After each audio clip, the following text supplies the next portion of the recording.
할렐루야. 프랑스의 작가 장조노, 원래는 우리나라 말로는 장지오노인데요. 우리 프랑스 유학 갔다 온 분이 목사님 그렇게 발음하면 쪽팔립니다. 장조노라고 하세요. 예. 장조노의 나무를 심은 사람이라는 소설이 있습니다. 한 젊은이가 알프스 산맥의 고원지대를 산책하고 있었습니다. 그러다가 숯을 구워서 파는 마을로 가봤더니 여기는 워낙 나무를 많이 베어버렸기 때문에 황량하기 그지없었습니다. 그리고 사람들은 지쳐 있었습니다.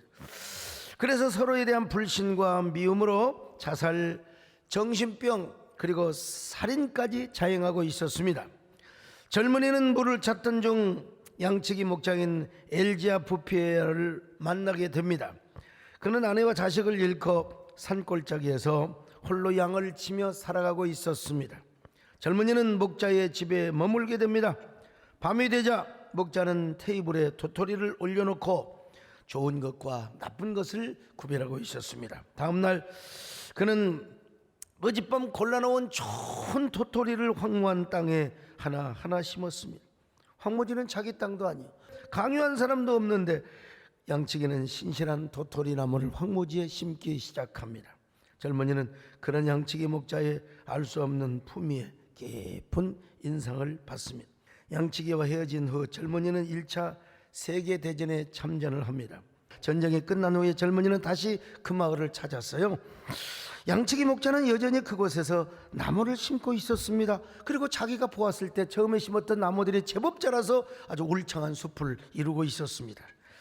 2차 세계대전이 발발하고 전쟁 자원을 위한 나무들이 모자랐음에도 불구하고 그 양치기가 살던 그 동네는 도로로부터 굉장히 깊숙이 떨어져 있었기 때문에 전혀 상관이 없이 푸른 숲을 이루고 있었습니다. 양치기 목자는 아무것도 알지 못하고 전쟁이 일어난지도 못하고 계속해서 나무를 심고 있었습니다.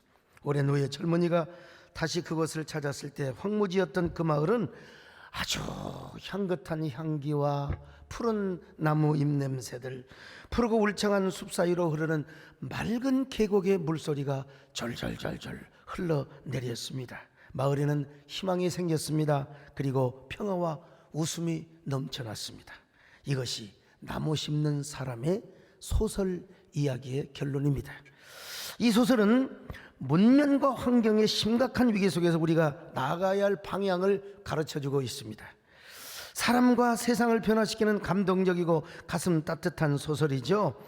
나무를 베기에 익숙한 사람들은 많지만 그러나 한 사람이 나무를 계속 심었을 때 결국 황무지를 푸르게 하고 울창한 숲으로 만들게 하였다는 얘기죠. 자, 이것은 어디까지나 소설이고요. 그런가 하면 이제 소설이 아닌 진짜 팩트, 실화가 있습니다. 사막의 숲이 있다라는 책이 있는데요. 이 책은 방송 작가이자 외주 프로덕션 허브넷 대표인 이미애 작가께서 쓰신 책입니다. 이 책은 죽음의 사막에 나무를 심어 생명의 숲으로 만든 이니전의 그 기가 막힌, 언젠가 제가 공무일 글도 썼습니다마는 기적 같은 이야기를 담아내고 있습니다. 그녀 이야기는 KBS 1TV 수요기획에서 숲으로 가는 길이라는 제목으로 방영이 되기도 하였는데요. 이 이니철이라는 몽골 여인이 1985년 바이완상이라는 남자와 결혼을 하였습니다. 이 사람은 사막에서 살고 있는 남자였어요. 근데 이니철의 아버지는 죽음의 땅 사막에다가 그녀를 내려놓고 그냥 가버렸어요. 거기서 남편과 함께 살려고. 그녀는 다시 집으로 돌아가고 싶었지만은 사막이라 돌아가는 길도 알지 못했고요. 그리고 남편인 바이완샹의 그 애처로운 눈빛, 이곳에 남아달라는 순한 그 눈빛을 보고 차마 떠날 수가 없어서 정착을 합니다. 대신 그녀는 바이완샹 남편에게 제안을 합니다. 우리가 살 수 없는 이 사막의 땅을 푸른 숲으로 한번 만들어 보자고, 우리가 나무를 한번 심어 보자고. 그리고 두 부부는 친척이 준 양 한 마리를 팔아서 나무 600그루를 사가지고 사막에다 일단 나무를 심어 봅니다. 정말 누가 보면 말도 안 되는 행동이었습니다. 그게 돈이 되는 것도 아니고요. 두 사람은 묵묵하게 그러나 나무를 심었습니다. 그로부터 20년 후 기적이 일어났습니다.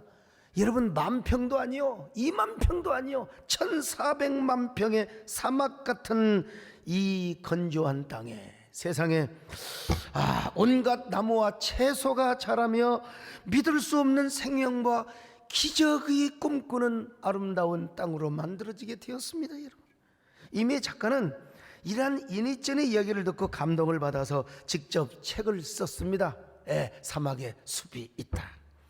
그리고 다큐멘터리 방송 제작까지 하면서 우리나라 적지 않는 사람들에게 많은 충격을 주세요. 야, 사막도 나무를 심으니까 저렇게 되는구나. 이니전도 대단하지만 그 이니전이라는 여자를 연구해서 책으로 엮고 그리고 다큐로 제작한 이미의 작가도 정말 훌륭하신 분이시죠. 이분이 저에게 얼마 전에 귀한 선물을 보내오셨습니다. 십자가 선물입니다. 이 십자가는 동해안 철책선을 녹여서 한정판으로 136개를 만들었대요. 서울대학교 교수께서 한반도의 평화를 염원하는 의미로 저 강원도 철책선을 뜯어다가 십자가를 만들었어요. 이걸 로마에서 전시회까지 하였고요. 그리고 로마 교황께도 선물을 하나 드렸다는 것입니다. 물론 가톨릭에서 주도해서 만들었기는 하지만은 전 세계 한정판으로 만든 귀한 십자가를 저에게도 구해서 보내주셨습니다. 여러분, 부족하지만 저로 하여금 흩어진 국론을 통합하고 한국교회를 하나로 만드는 걸 염원하는 의미에서, 그리고 십자가 정신으로 평화와 화목의 나무를 심어나는 마음으로 저에게 이 선물을 보내오신 것입니다. 여러분, 너무나 고마우신 분 아니에요? 박수 한번 쳐주시면 고맙겠어요. 제가 어린 시절, 아마 여러분 어린 시절에도 그랬을 겁니다. 식목일 날이 오면은 단체로 나무를 심었어요. 그런 일이 엊그제 같은데 고향에 가서 보면요, 그때 무덤산이 있어요. 뭐 거의 황무지나 다름없는 산이었는데 저희들이 나무를 심었거든요. 막 소나무도 심고 뭐 밤나무도 심고 여러 나무를 심었어요. 지금 고향에 가서 보면요, 신장로에서 쭉 그 차를 타고 보면 그 산이 완전히 그냥 뭐 숲풀이 되어 갖고 있습니다. 울창한 숲을 이루는 걸 봐요. 그때 우리가 나무를 심으면서 불렀던 노래가 있습니다. 여러분 잘 아시는 노래예요. 우리들 마음에 빛이 있다면 여름엔 파랄 거예요. 산도들도 나무도 파란 잎으로 파랗게 덮인 속에서 파란 하늘 보고 자라니. 야, 그때가 엊그제 같은데 말이죠. 그때 심었던 나무들이 막 울창한 숲을 이루었다는 것입니다. 여러분, 중요한 건 북한에 가면은 정말 옛날 우리가 못 살았던 60년대 70년대처럼 산이 전부 다 민둥산이에요.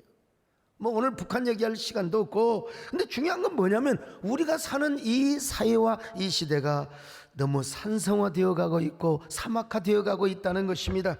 코로나로 인해서 이런 현상은 더 급진적으로 전개되어 왔습니다. 특별히 코로나는 문화예술 영역을 완전히 셧다운 시켜버렸고요, 뭐 지금은 회복되어 가고 있습니다만은 문화예술뿐만 아니라 이 종교의 영향력을 완전히 축소시켜버리고 말았습니다.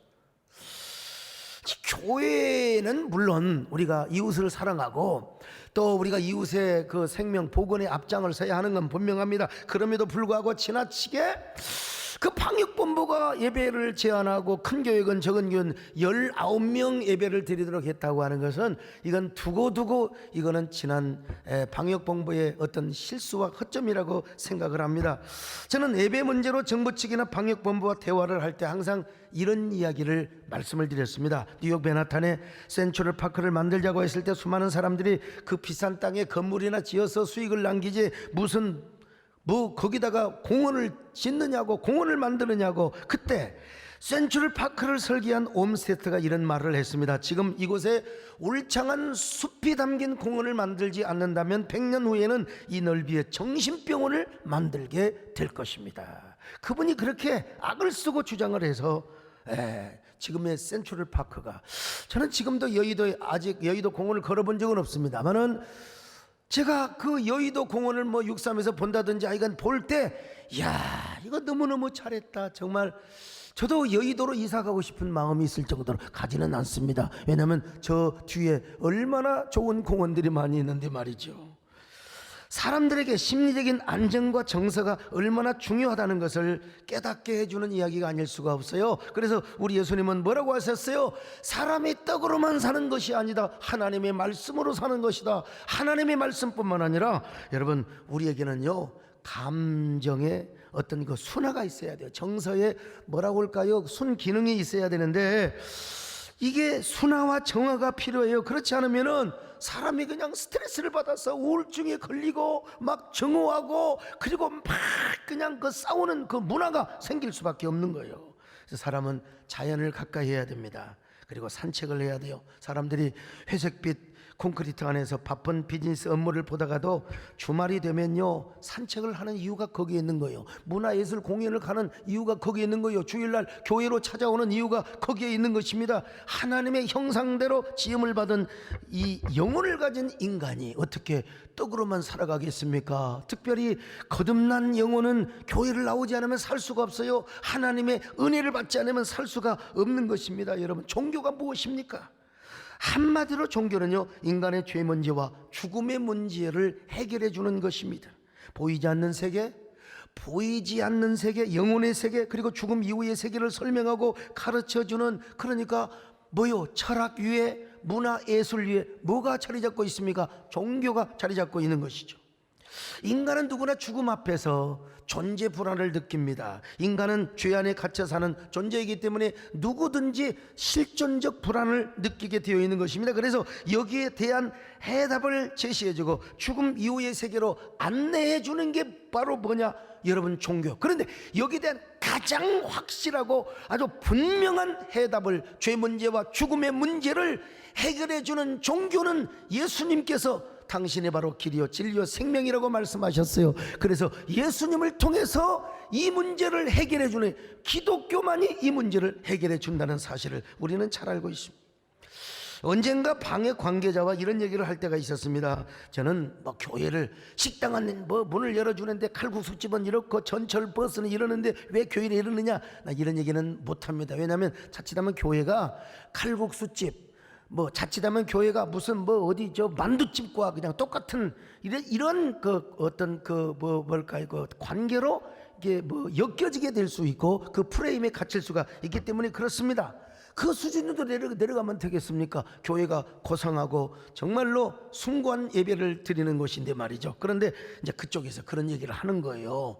뭐 전철 얘기, 버스 얘기, 뭐 칼국수집 이야기를. 그래서 제가 확실하게 그때 얘기를 했습니다. 왜 그러면 그곳과 교회를 차등을 둡니까? 그랬더니 식당이나 마트나 칼국수집은 필수 생활 시설이고 우선 당장 서민들이 먹고 살아야 하기 때문에 맞는 얘기입니다. 당연히 오늘 우리 기재부 장관을 하셨고 오늘 경기도 도지사에 당선이 되신 우리 저 김동연 지사님께서 저희 교회를 오늘 오셨어요. 원래 예배 전에 오신다고 하셨는데 내가 보니까요, 그 약속을 지키지 못해서 당선이 된 이후에 최초로 저희 교회를 찾아오셨다고 합니다. 보통 여러분 선거를 앞두고 표를 얻으려고 오시는데 이분은 당당하게 당선을 하시고 오늘 저희 교회에 오셨습니다. 여러분 환영의 박수 한번 해주시면 좋겠네요.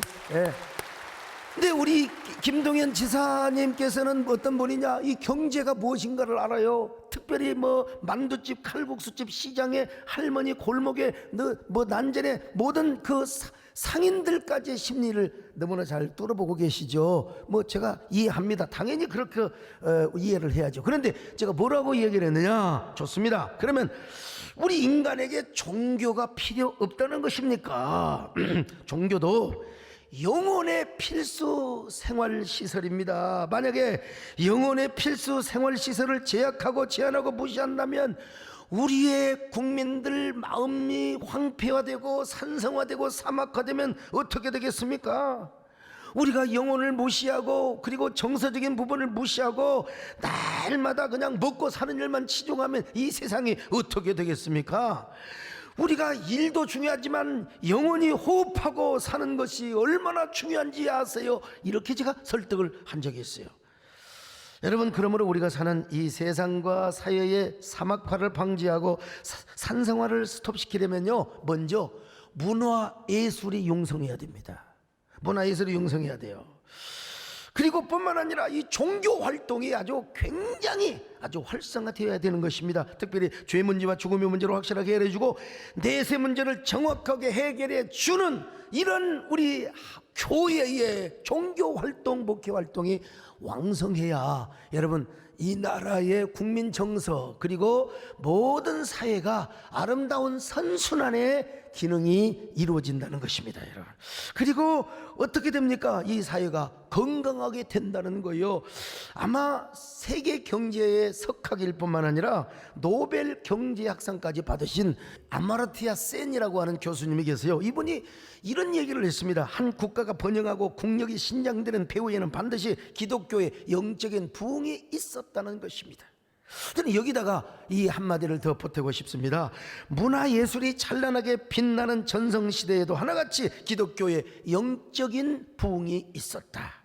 유럽과 미국의 역사를 보시면 알아요. 지금도 유럽 문화는 기독교 문화가 고스란히 남아 있습니다. 예컨대 바하, 핸델, 그다음에 슈베르트, 모차르트, 베토벤, 전부 다 기독교가 만들어낸 위대한 음악가입니다.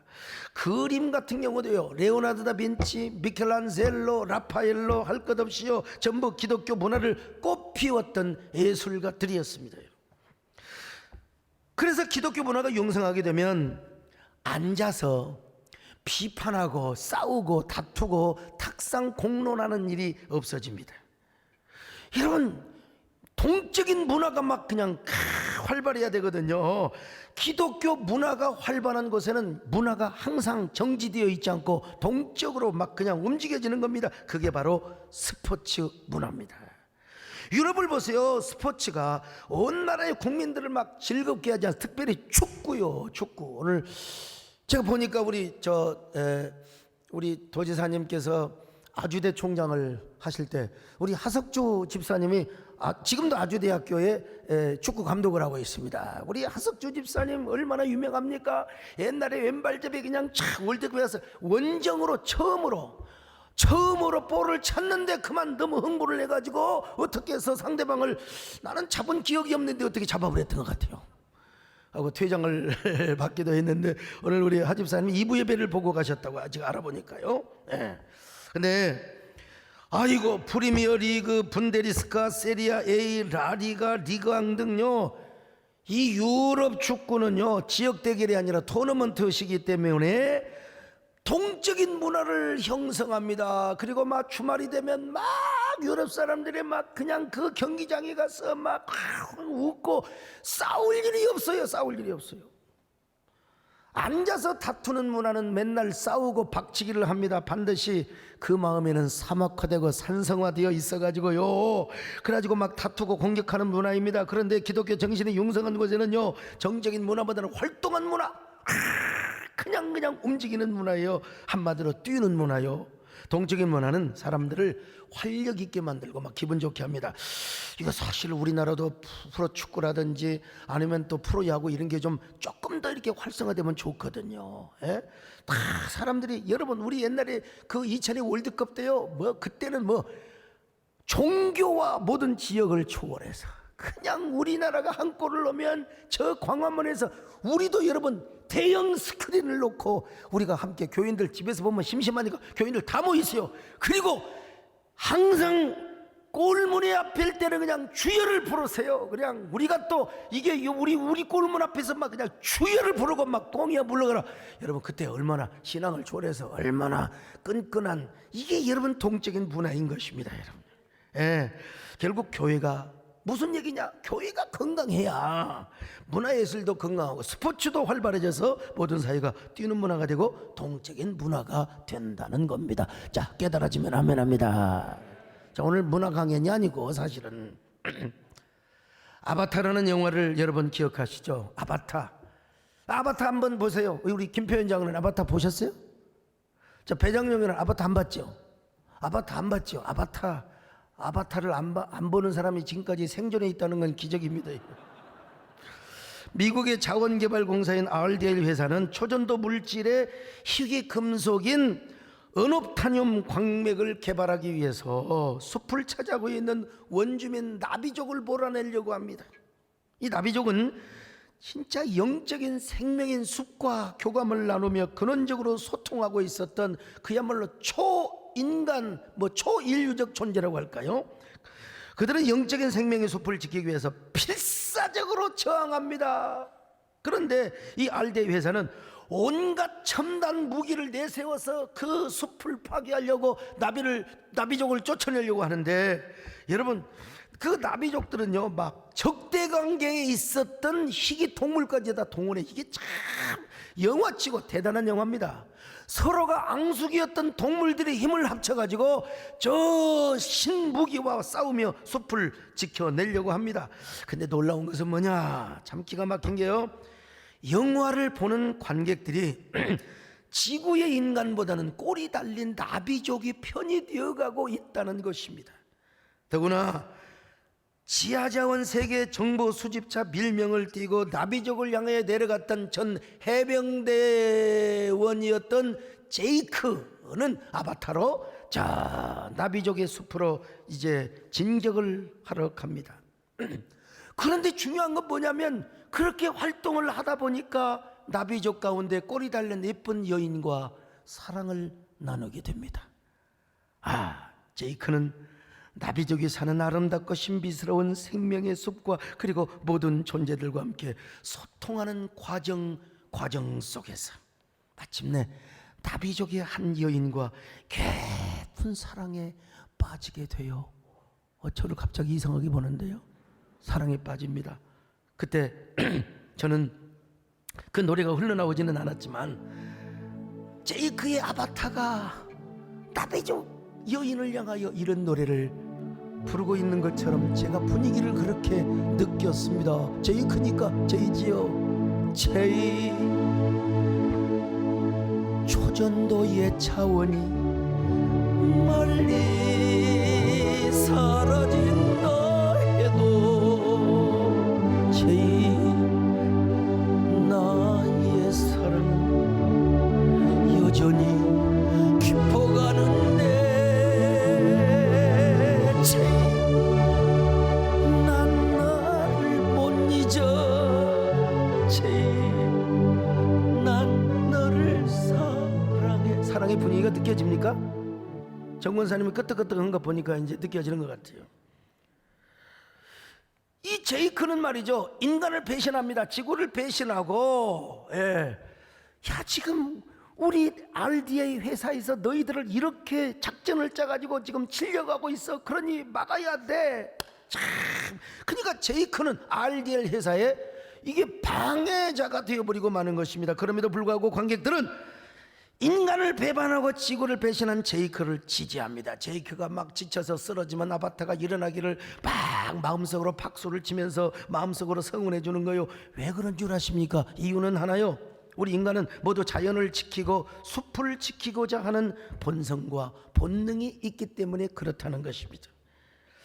이 영화가 인도의 신화와 그리고 힌두교적 배경을 입고 제작된 것만은 분명하지만, 그럼에도 불구하고 현대를 사랑하는 인간들에게 생명 자본주의를 표방해야만이 우리 지구가 살아남을 수 있다라고 하는 위대한 혁명적인 콘텐츠, 메시지를 우리에게 주었던 것이 사실이죠. 그러므로 이 지구촌이 아무리 에너지가 필요하고 희귀 자원이 필요하다 할지라도, 여러분, 그럼에도 불구하고 우리 인간의 생각을 초월해서 이제는 지구 생각으로 가야 된다. 지구 생각으로 가야 된다. 녹색 운동을 회복해야 된다는 그런 그 위대한 메시지를 영화를 통해서 준 거예요.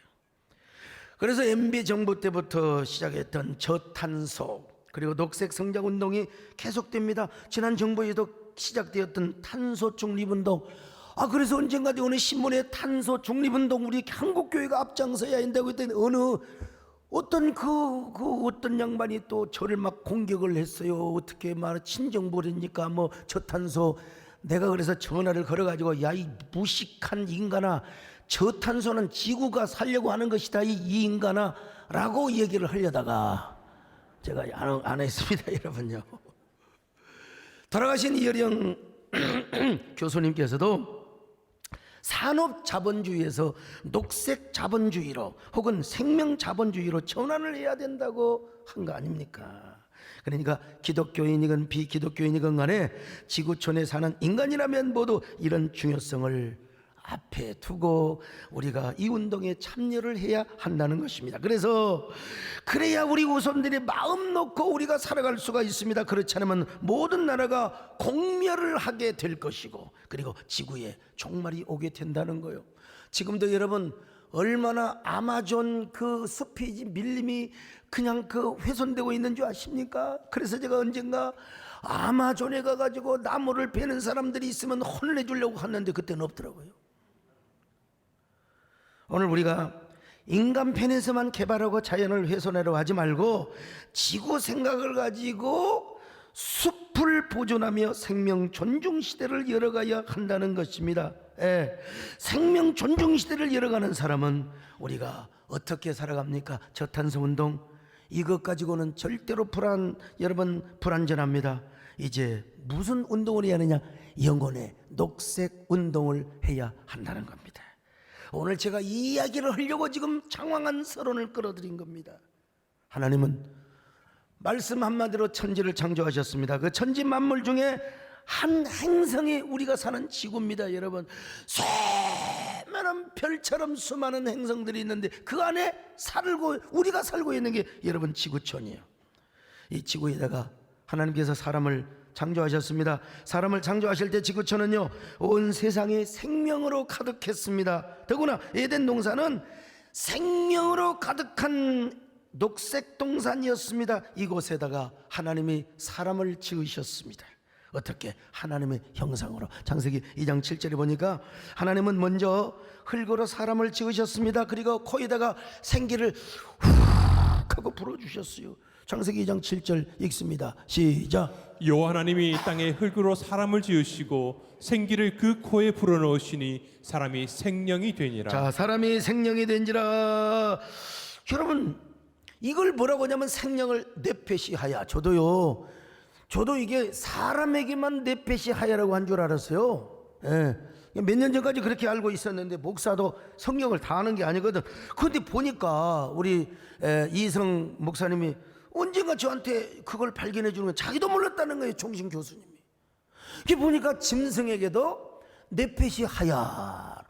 저도 뭐 깜짝 놀랐어요. 결국은 짐승도 히브리 말로 넷페시하야.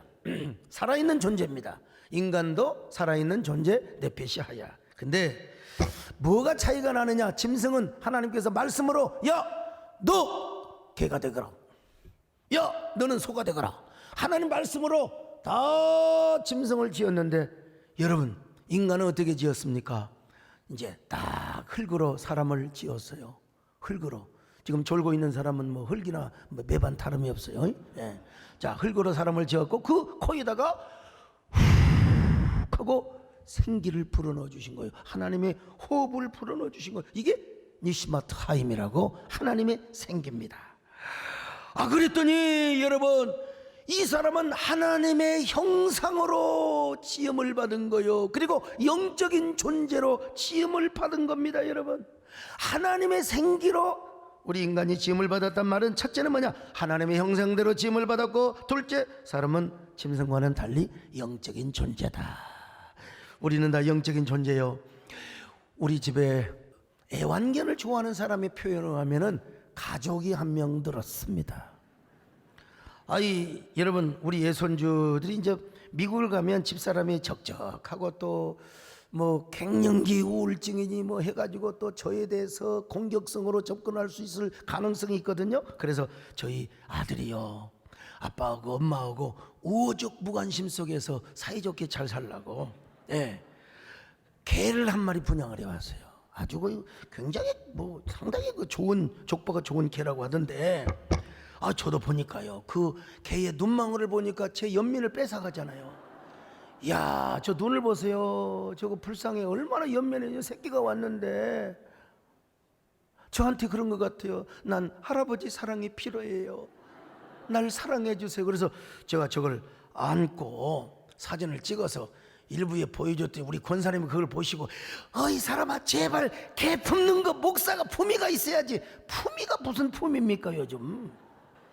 그리고요 그 목사가 개를 품고 이렇게 딱 이렇게 살면 이렇게 보여주면 요즘 현대인들이 굉장히 목사를 친근하게 생각해요. 근데 저분은 고려장 때 사는 분이고 저를 위해서 기도하시는 어머니이기 때문에 내가 저분의 말을 안 들어줄 수는 없어요. 그래서 야 개 안고 찍은 사진은 빼라 해서 이름이 뭔 줄 아세요? 사랑입니다. 사랑이요. 근데 미안하지만 사랑에는 영혼이 없습니다. 우리 어느 장로님은 세상에 개를 17년인가 18년인가 데리고 살았는데 개가 죽었다고. 목사님 어떡해요 개 장례식을 해야 된다고. 아이고 참 장로님 나오셔야지. 무슨 개는요 죽으면 적절하게 알아서 잘 그냥 하는 거지. 무슨 제가 가서 개 죽었다고 장로님 그 개 앞에서 며칠 후 요단강 건너가 만나리. 그러면 하나님께서 야 너 개같이 생겼다. 그야말로 정권사 말처럼 정권사님 얘기처럼 너가 어찌 그렇게 개처럼 너는 개같이 생겼니? 그러면 결국 뭐예요? 개 같은 사람이 되는 거죠. 여러분 바로 짐승과 인간의 차이는 여기에 있는 것입니다. 그래서 우리 아담과 하와는 뭐렇게 지음을 받았어요? 하나님의 형상대로 지음을 받고 영혼을 가진 자가 되었습니다. 그래서 녹색 동산에서 언제나 하나님을 찬양했습니다. 눈만 감으면 하나님을 찬양했어요. 주 하나님 지으신 모든 세계 내 마음속에 하면서 막 주님을 찬양했던 것입니다. 여러분, 그러나 아담과 하와가 영혼을 가진 자, 하나님의 형상을 닮은 자로 지음받은 존재이기 때문에 그런데 왜 이유가 어디에 있느냐? 하나님께서 아담과 하와의 코에다가 호흡을 확 불어넣어 주었기 때문이라는 것입니다. 그러니까 아담과 하와는요 정말 하나님께 감격하지 않을 수가 없습니다. 하나님 흙으로 사람을 지으사 코에 생기를 부어주시다니요. 세상에, 그러니 우리는 언제나 호흡이 있을 때까지 우리는 주님을 찬양해야 되지 않겠습니까? 이게 이제 아담과 하와의 고백이었죠. 여러분요, 흙으로 사람을 지으사 그 코에 생기를 불어넣으신 주 하나님, 우리의 아들을 보내신, 세상에 보내신입니다.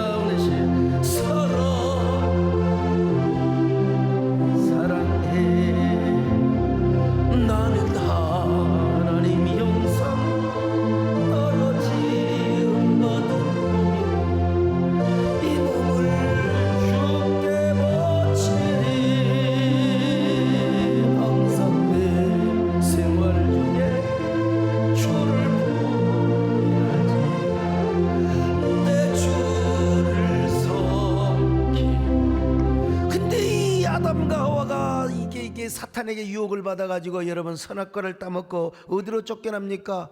자, 사막화된 온갖 엉겅퀴와 가시덤불이 온갖 저주가 가득한 에덴의 동쪽으로 쫓겨났어요.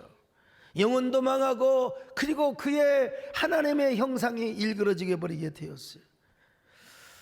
그러니 여러분, 아담만 그런 삶을 사는 것이 아니라 아담의 후손인 우리 모두도 다 우리 마음이 산성화되고 사막화되고 다 저주의 동산에서 삶을 살게 되어 있었어요. 근데 우리 하나님께서 아담과 하와 우리를 내버려 두지 않으시고 이 땅에 사탄에게 팔린 영혼들을 구원하기 위하여 예수 그리스도를 이 땅에 보내셨습니다. 그리고 우리를 위하여 십자가에 죽게 만드셨어요. 자, 그러므로 예수 그리스도를 믿는 자는 다 하나님의 자녀가 됩니다. 그리고 우리 안에다 생명나무가 심겨져 있습니다. 아담이 죄를 지어 저주를 받고 영혼이 황폐되었을 때 온 지구촌이 저주를 받고 황폐된 것처럼 이제 사람이 예수 그리스도를 믿어 하나님의 자녀가 되면 우리 안에 에덴 동산 같은 푸른 숲이 생겨나게 된다는 것입니다. 그리고 여러분, 우리 안에 녹색 운동이 이루어지게 되는 것입니다. 우리 안에 기름진 아주 생명의 동산이 아름답게 이루어지게 되는 거예요. 깨달아지면 아멘입니다. 여러분 할렐루야. 물론 비유이긴 하지만 저는요, 이 안티 기독교인들이 아무것도 모르고 말이에요, 기독교를 비판하고 공격하는 건 역시 RDA 회사가 나비족을 몰아내는 것으로 저는 그냥 연상이 돼요. 이 성경 말씀은 아니지만요. 또 우리가 사는 세계에서는요, 물질 세계보다 중요한 것이 뭐냐면 정신 세계예요. 영혼의 세계입니다. 영혼의 세계요. 그 영혼의 세계가 망하고 정신 세계가 고갈되면 물질 세계는 당연히 고갈되게 되어 있는 것입니다. 더구나 우리 교회 안에서 같은 우군끼리 공격하고, 요즘 막 유튜브를 보면 막 같은 편끼리 막 공격하고, 네가 옳으니 내가 옳으니, 이거 영혼이 고갈되어서 그래요. 겉으로는 뭐 내가 옳고 그림이 무슨 소용이요? 내 안에 사막이 없어져야지요. 내 안에 기름진 생명의 동산이 우거져야 될 것 아니겠습니까, 여러분? 오늘 본문은 말씀하고 있어요. 우리의 전인이 건강해야 된다고. 우리의 영과 혼과 몸이 주님께서 강건하실 때까지 흠없게 보존되기를 원한다고. 이것이 바로 전인적인 건강론, 개혁주의 인간관입니다. 자, 데살로니가전서 5장 23절을 봅니다. 시작. 평강의 하나님이 친히 너희를 온전히 거룩하게 하시고 또 너희의 온 영과 혼과 몸이 우리 주 예수 그리스도께서 강림하실 때에 흠없게 보존되기를 원하노라. 자, 우리 인간을, 우리 개혁주의 인간관에서는 이분서를 주장하지만 뭐 산문서를 비슷하게 설명, 산문서를 주장하는 구절은 아닙니다. 자, 여기서 순서를 보면요, 영, 푸뉴마입니다. 푸뉴마. 이건 뭐냐? 거듭난 영을 말해. 그리스도인의 영혼을 말합니다. 거듭난 영이요. 그 다음에 혼은 뭐냐면 여기서 푸시케, 뭐 혼이라고 번역을 했지만 진정한 의미는 목숨, 생명이란 말입니다. 우리 목숨이 살아있기 때문에 손발이 움직이는 거예요. 예. 여러분, 우리 몸이, 우리 생명이 죽어 있으면 우리 몸은 그냥 시체가 되어 있는 거예요. 그래서 우리 생명이 중요한 겁니다. 그리고 나서 몸이라는 말이 나와요. 소마. 그냥 우리의 신체를 의미하는 것입니다.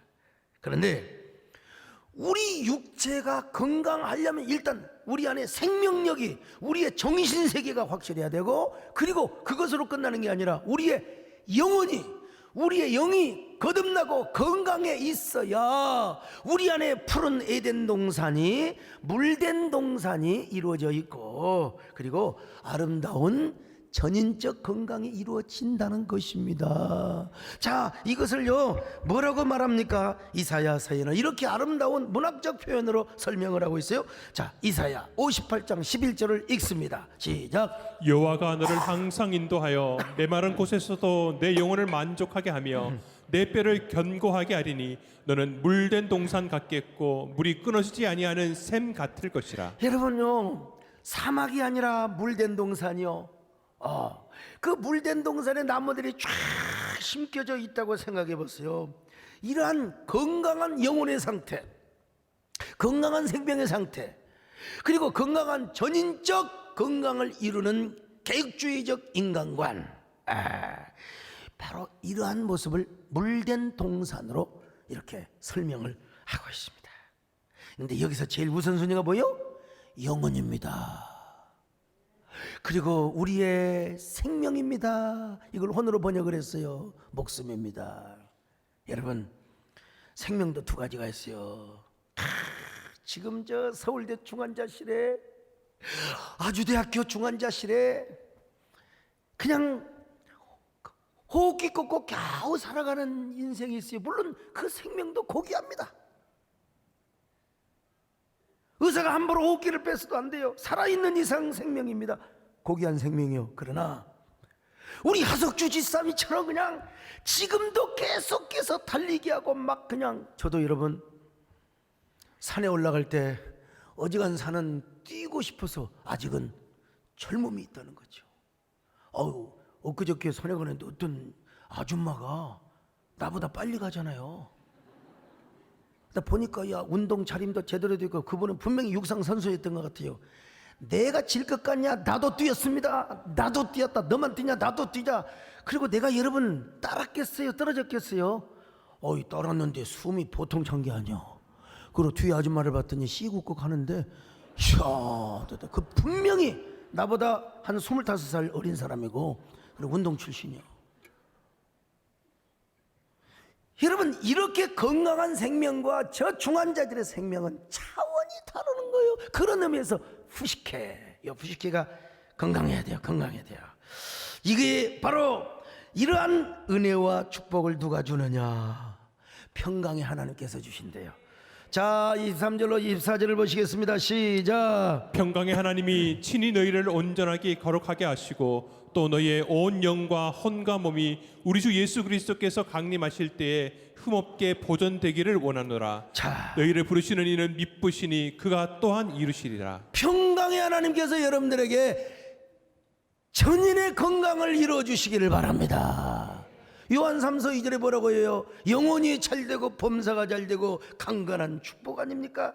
이걸 가지고 우리 조용기 목사님께서는 고인이 되셨습니다만 얼마나 우려먹었습니까? 사랑하는 여러분, 오늘도 영혼이 잘되고 범사가 잘되고 강건한 축복이 임하시기를 바라는 것입니다.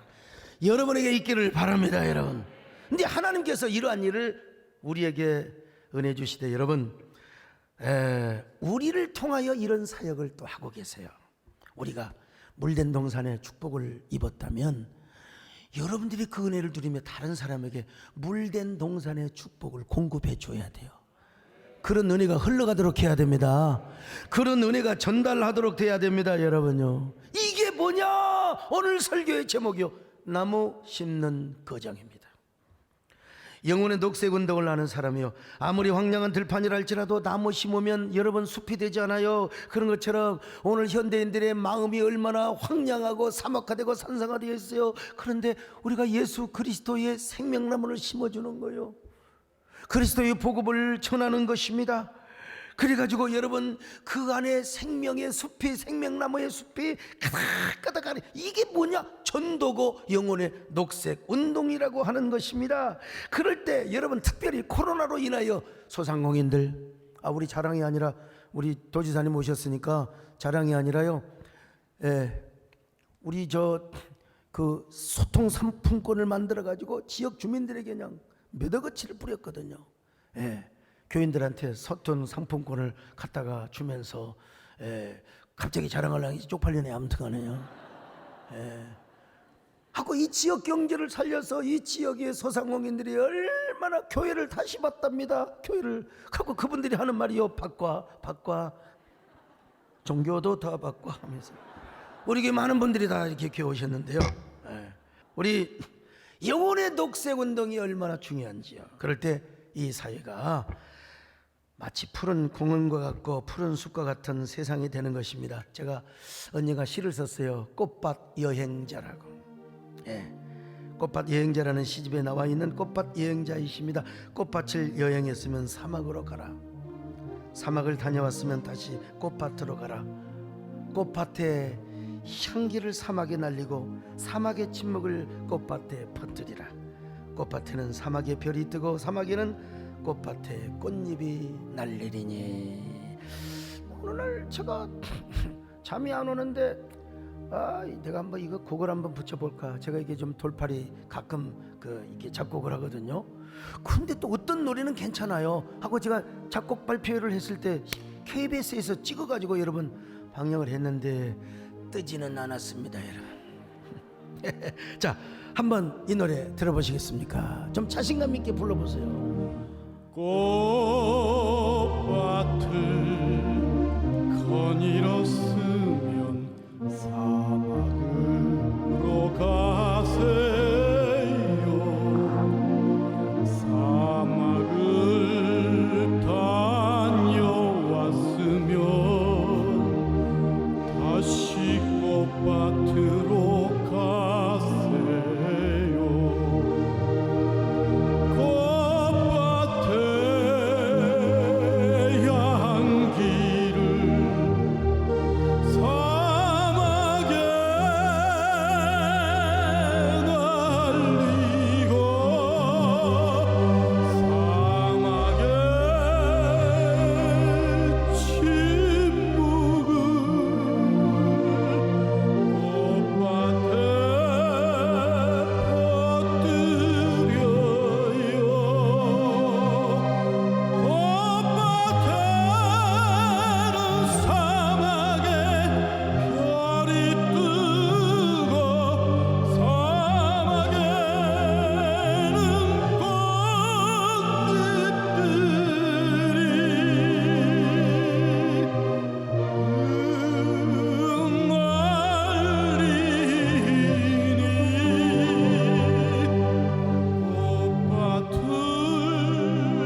영혼의 녹색운동, 나무 심는 그런 사역을 할 수 있기를 바랍니다. 이런 사람은 내 영혼이 먼저 물된 동산이 되는 거요. 남의 사람들에게 영혼의 물된 동산을 만들어주는 사람입니다. 여러분, 이런 사람은 우리의 그 심령 속에, 남의 마음 속에, 남의 내면 속에 생명나무를 심고, 그리고 그 사람 내면뿐만 아니라 모든 시대와 역사와 사회에 우리가 영혼의 물된 동산을 이루고 확장하는 사람들입니다. 우리가 이런 생명나무를 선택하고 나아갈 때 이 시대와 이 사회가 아름다운 푸른 동산이 될 줄로 믿습니다.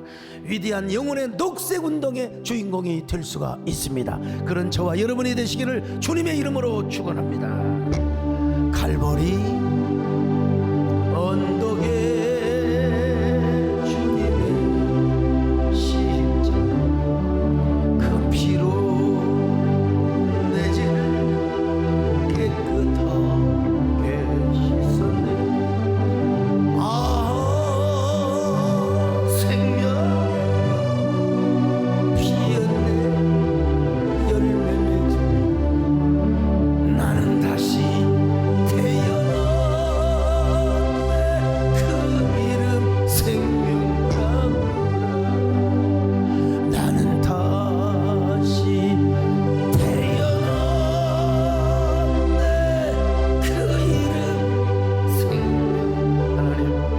우리 모두 우리의 영혼과 그리고 상대방의 영혼뿐만 아니라 이 시대와 사회에 푸른 나무를 심고 영혼의 십자가 녹색운동을 하는 귀한 저희들이 되게 하여 주시옵소서. 하나님, 이 시대가 푸른 사막 같은 이 시대가 푸른 시대가 되고 푸른 사회를 만드는 그런 귀한 저희들 되게 하여 주시옵소서. 예수님의 이름으로 기도 올려옵나이다. 아멘.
to